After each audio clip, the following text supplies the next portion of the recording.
ESG policies is more of a premium risk management strategy that a board actually implemented.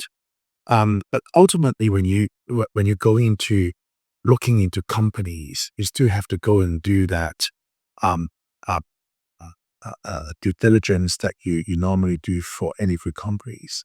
And so in that regard, is the project is it in the right location? Is this products being in demand?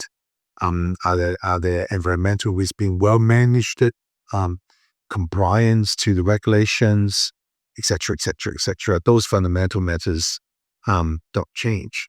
But what I see is that um, companies that have a vigorous adherence to not only the internal policies, but in particular have a proven ESG commitment, is typically a high quality company. That's actually quite a truth.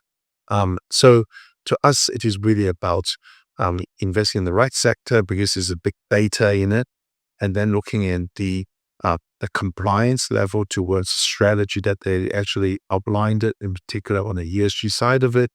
And then also looking into companies that looking at ESG as a cost saver and also as a sustainability initiative, rather than I just want to get past, my green commitment, quote, quote.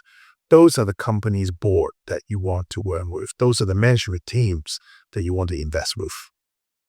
They kind of give you that confidence that they're in it for the long haul. Yeah, they're more creative. They're Yeah. really seeing what Lei just talked about is that ESG is not a cost. ESG is actually risk management. ESG is actually a cost-saving initiative.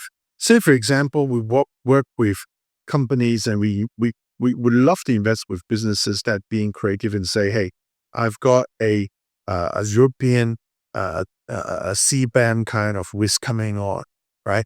How could I decarbonize my business by working with capital like ourselves, where we can help them to fund the green campus that actually help them lock in not only green energy for the long term, but because we save grid transmission costs, we're able to provide a more cost-effective solution to them. Previously, whereas their competitors just want to buy green certs to actually say, hey, I'm green this year, but what about the next 5 or 10 years? So then how are they thinking about leveraging on their position locally to work with our development partners to lock up land, etc., so you can actually turn the local renewable resources into the long-term energy supply into their own factories.